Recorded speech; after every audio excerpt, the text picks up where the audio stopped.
우리 천국 방언합시다. 다 같이 시작. 고맙습니다. 감사합니다. 덕분입니다. 제 탓입니다.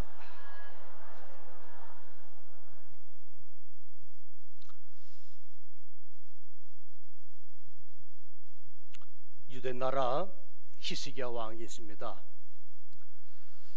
이 히스기야 왕은 참으로 선한 왕이었고 특별히 믿음이 좋은 또한 기도의 사람이었기 때문에 하나님은 그에게 많은 축복을 주셨습니다.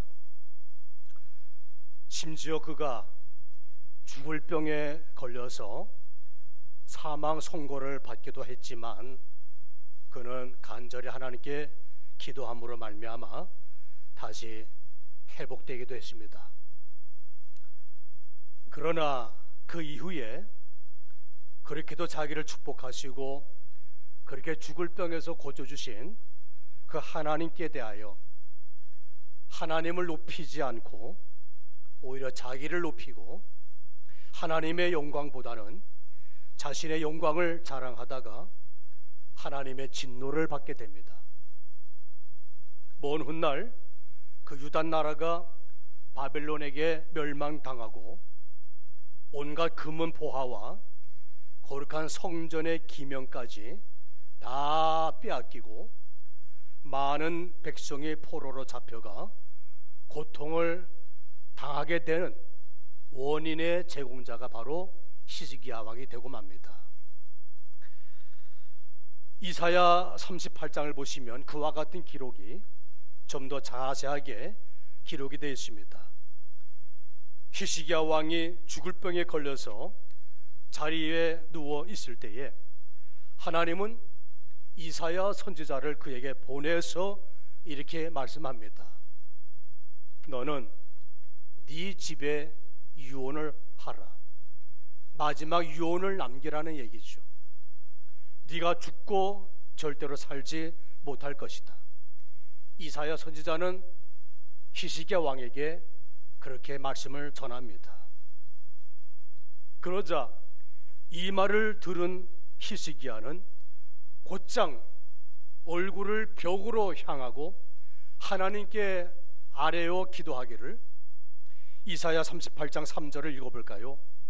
다 같이. 여호와여 구하오니 내가 주 앞에서 진실과 전심으로 행하며 주의 목전에서 선하게 행한 것을 기억하옵소서 하고 히스기야가 심히 통곡하니 라고 기록이 되어 있습니다.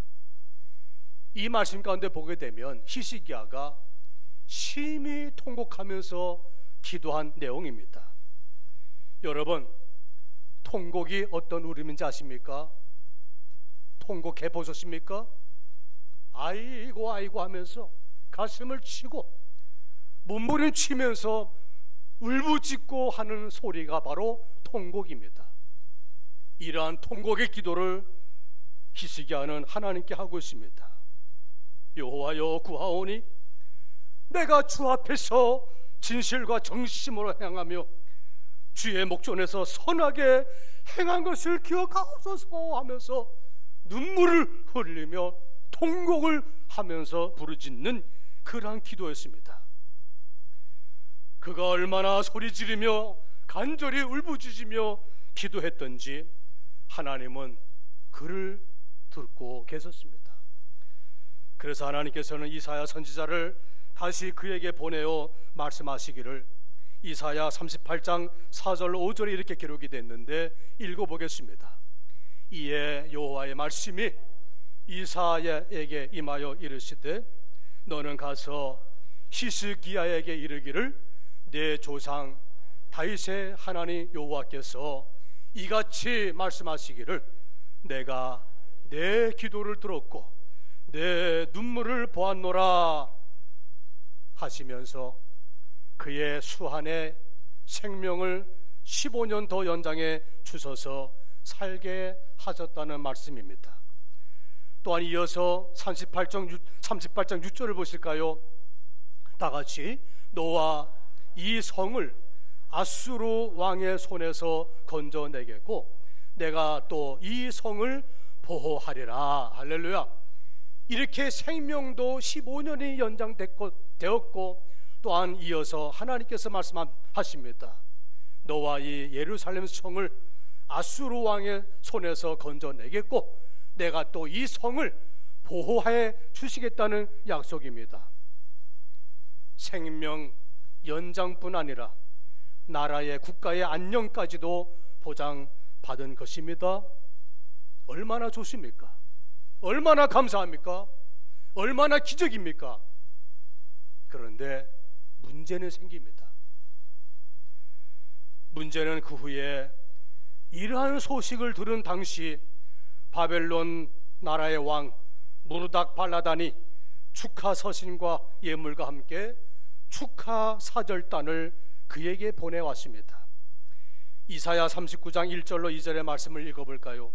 다 같이. 그때에 발라단의 아들 바벨론 왕 무르닥 발라단이 히스기야가 병들었다가 낫다 함을 듣고 히스기야에게 글과 예물을 보낸지라. 히스기야가 사자들로 말미암아 기뻐하여 그들에게 보물 창고 곧 은금과 향로와 보배로운 기름과 모든 무기고에 있는 것을 다 보여주었으니 히스기야가 궁중의 소유와 전 국내의 소유를 보이지 아니한 것이 없는지라. 여러분, 이것이 문제였습니다. 하나님은 히스기야의 그와 같은 모습을 보시고 심히 진노하셨습니다. 그래서 다시 이사야 선지자를 보내어 말씀하십니다. 그것이 바로 이사야 39장 6절의 말씀입니다. 읽어보겠습니다. 보라, 날이 이르리니 내 집에 있는 모든 소유와 내 조상들이 오늘까지 쌓아둔 것이 모두 바벨론으로 옮김받되고 남을 것이 없으리라. 여호와의 말이니라. 사실 그 모든 은금보화가 자기가 전쟁에서 얻어온 전리품도 아니었습니다. 그것은 다윗 왕과 솔로몬 왕 때부터 가져온 전리품과 여러 나라에서 선물로 가져온 것들이지 히스기야가 훌륭해서 벌어들인 은금보화가 아닌데도 불구하고 그 은금보화와 무기 창고를 다 열어 보이면서 자기를 자랑하고 뽐내고 칭찬 들어가만 했지, 하나님의 능력으로 병고침받고 하나님의 은혜로 아수르 군대를 물리치게 되었다고는 말 한마디를 하지 않았습니다. 하나님을 높이고 하나님께 감사하고 하나님께 영광을 돌리지 않았습니다. 오히려 우쭐해서 자기를 높이고 자기를 자랑하고 자기가 영광 받으려고 했기 때문에 하나님이 진노하셔서 그 많은 은금 보화와 무기와 보배로운 기름 등 히스기야가 그렇게 뽐내며 자랑했던 그 모든 것들을 다 바벨론에게 빼앗겨서 남을 것이 없다는 말씀이었습니다. 그리고 이어서 훌륭한 몇몇 청년은 바벨론에 잡혀가 환관이 된다고 예언하고 계십니다. 이사야 39장 7절을 보십시오. 다 같이. 또 네게서 태어날 자손 중에서 몇이 사로잡혀 바벨론 왕궁의 환관이 되리라 하셨나이다. 여러분, 바벨론 왕궁의 환관이 된다는 그의 자손 가운데서 몇 사람이 사로잡혀서 바벨론 왕궁의 환관이 된다는 예언입니다. 환관이 뭔지 아십니까? 우리나라 말로 말하면 내시입니다. 내시란 남자의 성기를 제거해버려서 남자 구실을 하지 못하게 만든 신하를 내시라 그럽니다. 이게 바로 환관입니다. 그래서 이 말씀대로 약 100년이 지난 다음에 유명한 다니엘과 사드락, 메삭, 아벳느고가 바로 그 주인공들입니다. 그들은 남성 성기를 제거당하여 바벨론 왕 환관이 되어서 바벨론 나라 왕을 시중 들었던 청년이 바로 그들입니다. 이와 같은 원인은 어디서부터?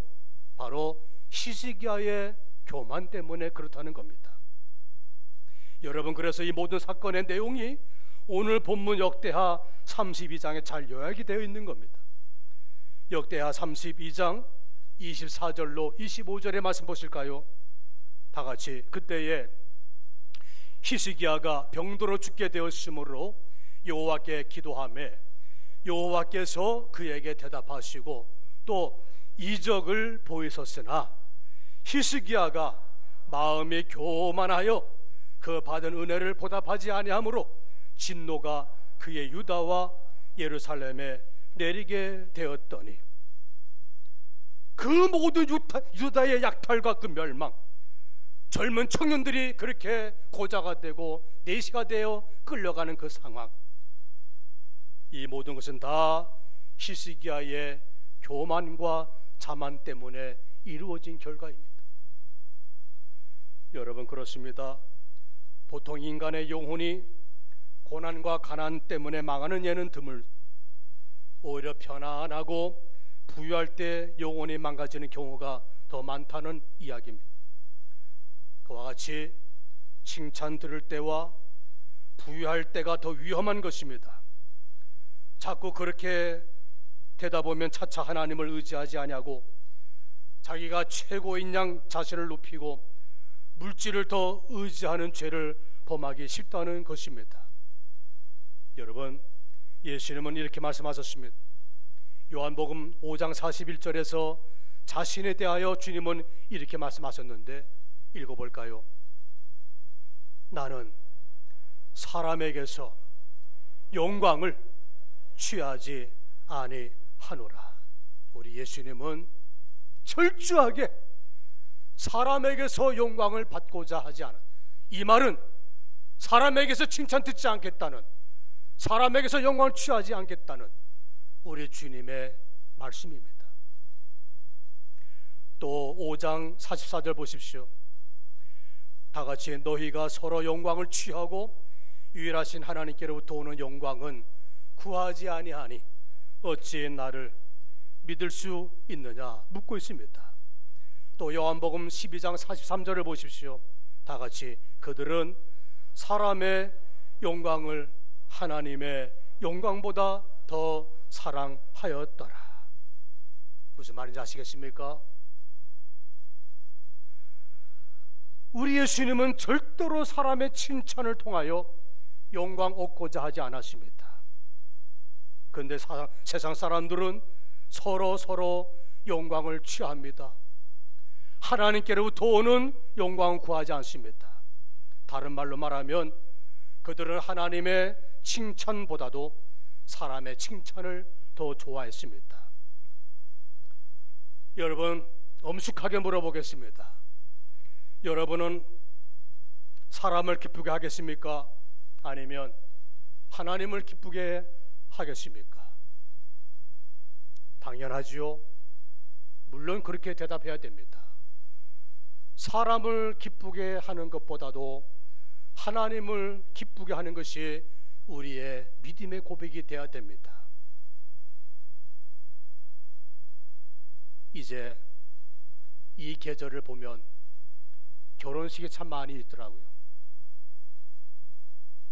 근데 만약에 주일날에 결혼식 참석하기 위해서 이 거룩한 자리 교회에 와서 예배하는 시간을 우리가 빼앗긴다면 한번 상상해 보십시오.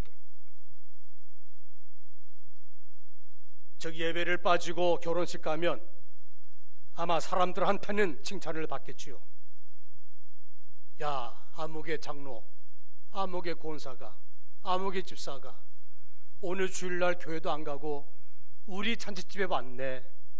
사람들로 하여금 얼마나 칭찬 들을까요? 고맙다고, 시간 내줘서 너무너무 기뻐할 겁니다. 교회도 안 가고 자기네 결혼식에 와줘서 고맙다는 칭찬과 그러한 인사는 받겠지요. 구체적인 얘기 해볼까요? 이 문제뿐 아닙니다.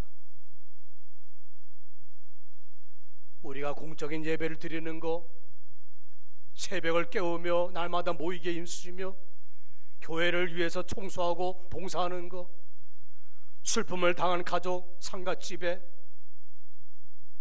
즐거운 일을 맞이하는 우리 믿음의 형제 잔치집에 우리 얼만큼 그들과 함께 같이 울며 같이 웃으며 믿음의 삶을 함께 나누고 있었는지, 또한 그 자체가 누구를 위한 것이었는지,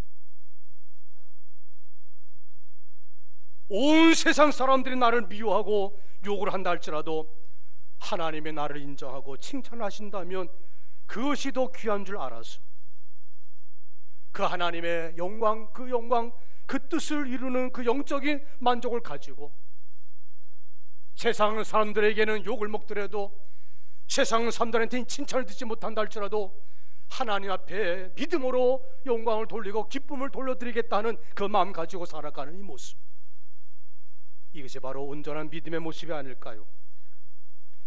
왜 사람들이 자기를 자랑하고 자기를 뽐내고 자기를 나타내 보려고 하십니까?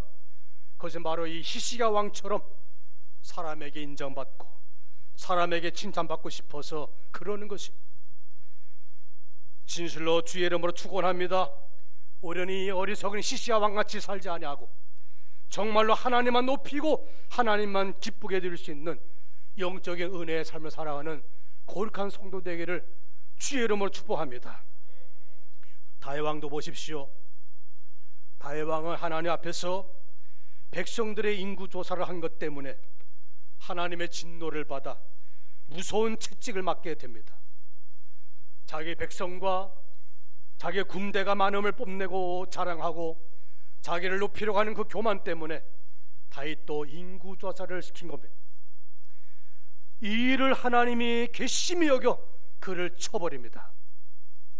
그동안 다윗이 골리앗을 쳐 죽인 것도 저 대적 블레셋과의 싸움에서 백전백승할 수 있었던 것은 다 하나님의 은혜와 능력이었는데, 그 하나님의 은혜를 깜빡 잊고 자기를 자랑하고 우쭐했기 때문에 하나님의 채찍을 맞게 된 겁니다.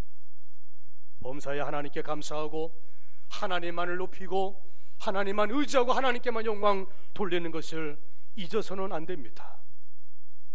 히스기야 왕은 당연히 살아계신 하나님께서 나의 불치병을 고쳐주시고 또한 하나님께서 당시 우리의 대적 아수르 군대를 막아주셨다, 그리고 그 모든 은금 보화들도 다 하나님이 나에게 주신 것이라고 그렇게 하나님을 높이고 하나님을 자랑했어야 했는데 히스기야는 그렇게 하지 못했다는 겁니다.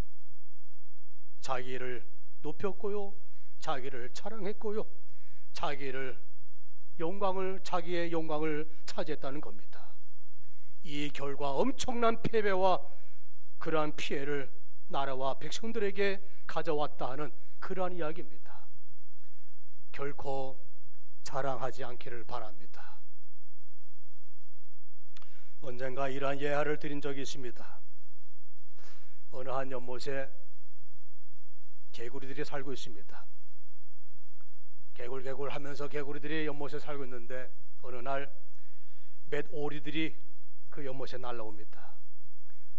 개구리들이 하늘을 쳐다보니까 오리들이 날라오는데 아주 멋있습니다. 헐헐 날아가는 모습 보면서 야, 참 대단하다. 그 오리들이 연못에 내려앉았습니다.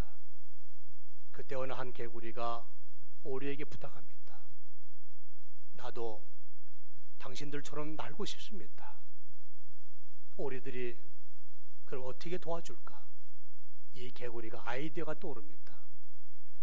당신들의 입도 아주 단단한 줄 압니다.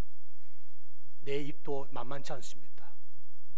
긴 작대기를 하나 준비해서 당신들이 입에다가 하나 물고 또 한 마리가 입에 물고 그리고 날아 올라가면 됩니다. 나는 내 입으로 그 막대기의 중간에 꽉 물고 있을 테니까 그냥 날아 올라가 주세요. 이 두 마리 오리가 막대기를 서로 물고 그리고 날개짓을 하면서 하늘로 올라갑니다. 이 개구리는 그 중간에 막대를 꽉 물고 그리고 함께 날로 올라갑니다. 쫙 날아가는 거 보면서 저 밑에 있는 개구리들이 그 광경을 보고서 눈이 동그래집니다. 야, 저 암흑의 개구리가 어떻게 하늘을 나느냐. 이야, 대단하다. 이야, 멋있다. 야, 어떻게 너 그렇게 날아갈 수 있는 그런 아이들을 누가 그렇게 알려줬냐.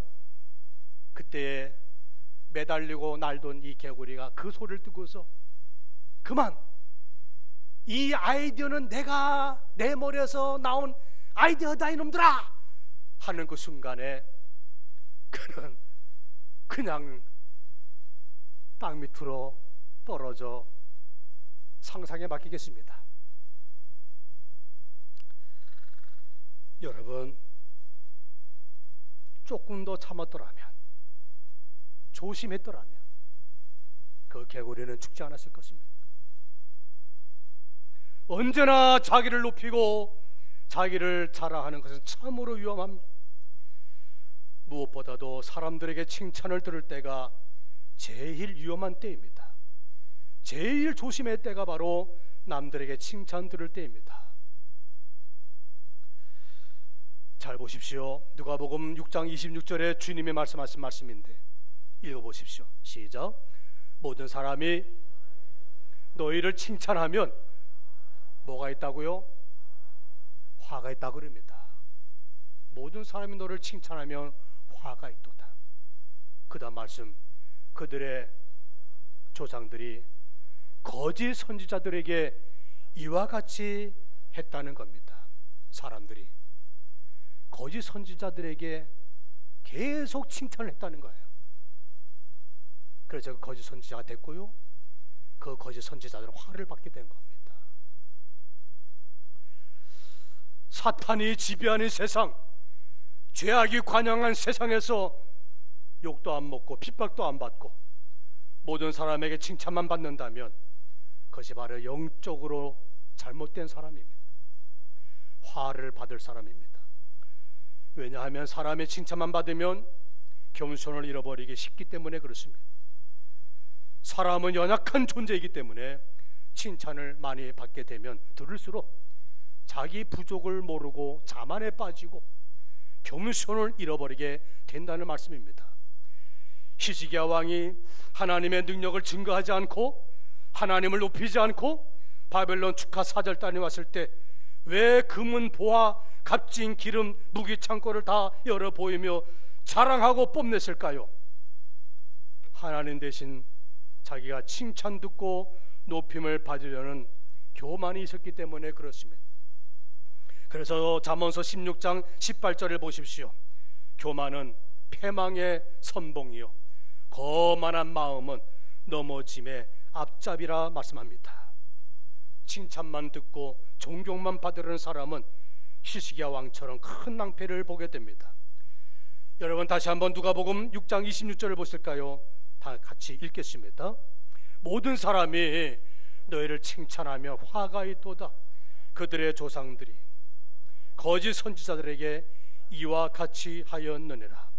여러분, 거짓 선지자들은 자기들이 높임받고 칭찬을 들으려고 하나님의 말씀을 올바르게 전하지 않고 사람들의 비위만 맞추려고 했던 사람들이었습니다. 즉 칭찬만 들으려는 사람은 거짓 선지자 아니면 거짓 성도입니다. 마태복음 5장 11절 12절 말씀 읽어볼까요?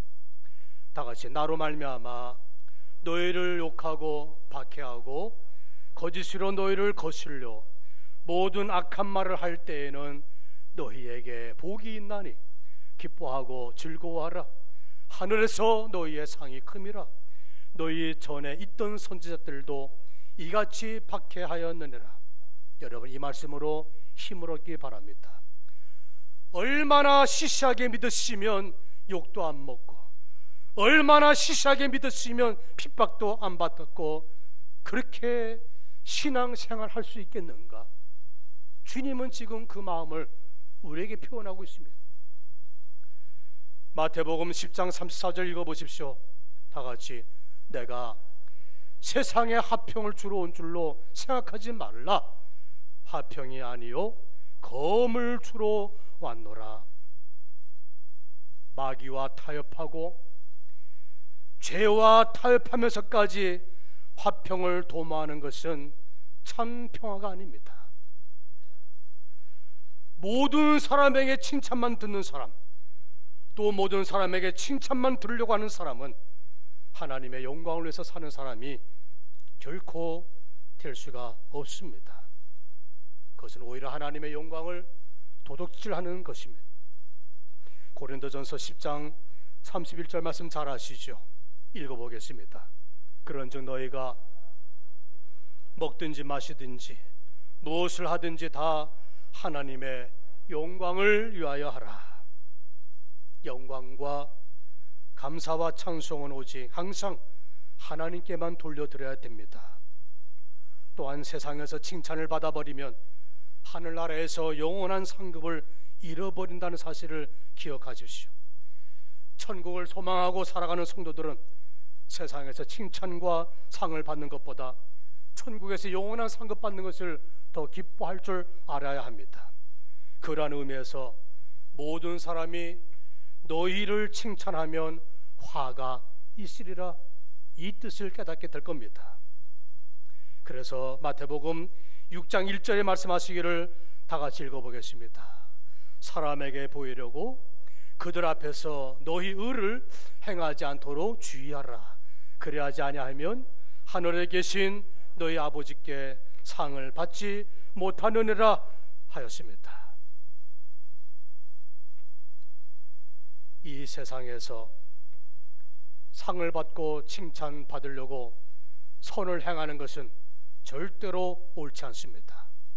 그래서 우리가 자랑과 칭찬을 조심해야 할 이유가 바로 여기에 있었습니다. 말씀을 맺겠습니다. 요즘 세상은 점점점 더 악해져서 이 사기와 이 절도와 폭력과 술 취함과 방탕과 성폭행, 살인 등등 이러한 모든 악한 죄악들이 세상에 만연해 가고 있습니다. 그런데 이러한 세상의 죄악이 관영해 가는 그 이유가 무엇일까? 그 근본 원인이 무엇일까? 잘 살펴보십시오. 심리학자들, 교육학자들, 그들은 연구하고 또 연구해서 오늘 우리에게 귀중한 대답을 가르쳐 주었습니다. 이 세상이 이렇게 악해지고 타락하고 무너져가는 것은 단 가정에서부터 문제가 있다라는 얘기입니다. 그것은 바로 가정에서 어른들이 훈계를, 채찍을 하지 않기 때문에 그렇다는 원인의 결과의 내용입니다. 결국 가정에서 잘못해도 아이들이 부모님이나 조부모님께 책망을 듣지 않습니다. 요즘 부모님들은, 어른들은 그 아이들 기죽이지 않겠다고, 누가 뭐라고 해도 자기 아이가 최고라고, 무슨 짓을 해도 오냐오냐 최고라고, 책망도 않고 회초리도 안 맞고 제멋대로 자라게 내버려 두기 때문에 사회는 갈수록 질서가 파괴되고 이렇게 죄악에 관영한 세상으로 변화되고 있다라고 하는 그러한 분석입니다. 어른들이 없습니다. 훈계가 없습니다. 채찍이 없습니다. 교회도 그렇더라고요. 당연히 교회법이 있습니다. 그런데 치리가 안 됩니다. 조금이라도 잘못한 것에 대해서 지적하고 훈계하고 치리를 하게 되게 되면 이까지 교회 안 나오면 된다는 겁니다. 다른 데 가면 된다는 겁니다. 그까지 그 장로 직분, 그까지 그 권사 직분 안 하면 된다는 겁니다. 세상이 왜 이렇게 됐을까요? 죄송한 말씀이지만 며칠 전에 교회 우리 아이 학생들이 쭉 식당에 있는 것을 보면서 들어오는데 저를 보면서 본척만 척합니다.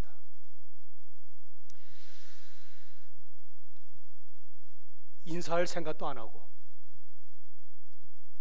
목사님이 들어오는데도 그저 지들끼리 떠들고 앉아서,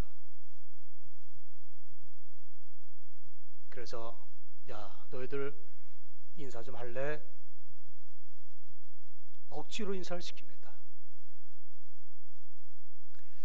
어느 텔레비에 보니까 어느 국악인이 이런 얘기를 하더라고요.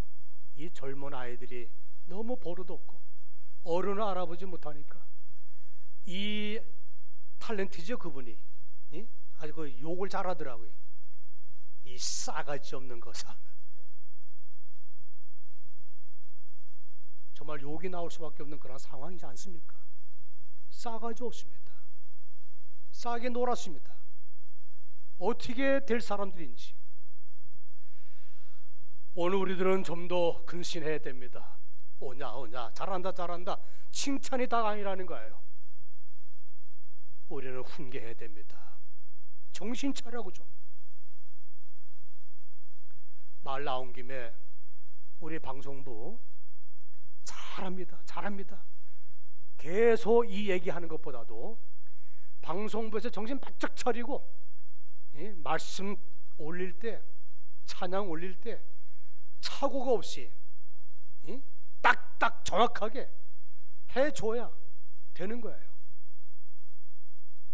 이리저리 갈팡질팡하면 예배 시작할 때부터 엉망이 돼버리는 많은 거예요. 방송부 잘해요. 몽둥이를 맞기 전에 우리 교사들 잘 가르치세요. 요즘에 아이들이 성경책 갖고 오질 않아요. 교회에 덜렁덜렁 오는 거예요. 아마 여기 우리 장년부 가운데 지금 살펴보시면 자기 성경책 없이 교회 오는 사람도 있을 거예요. 평신도라면, 초신자라면 충분히 이해가 됩니다. 근데 재직인데도, 심지어 안수 집사가, 심지어 장로가 그렇다면 문제는 큰 문제입니다.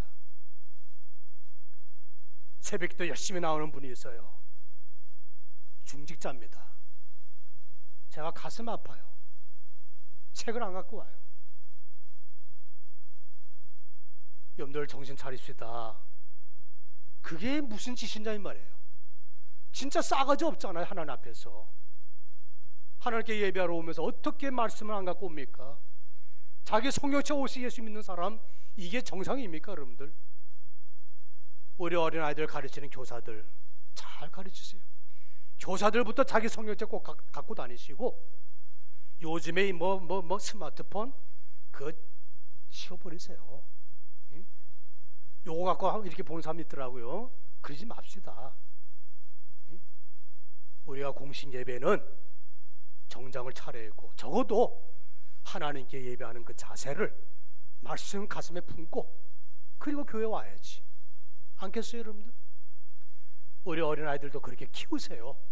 우리 교사들 성경책 다 갖고 다니라고 아이들에게 자꾸만 가르치세요. 우리 중고등부도 마찬가지일 거예요. 청년부도 마찬가지일 거예요. 대다수가 성경 없이 다녀요 지금요. 오늘이 종교개혁주일인데 진짜 개혁할 것이 무엇인지 알겠어요? 기본이 안 돼버렸어요. 기본이.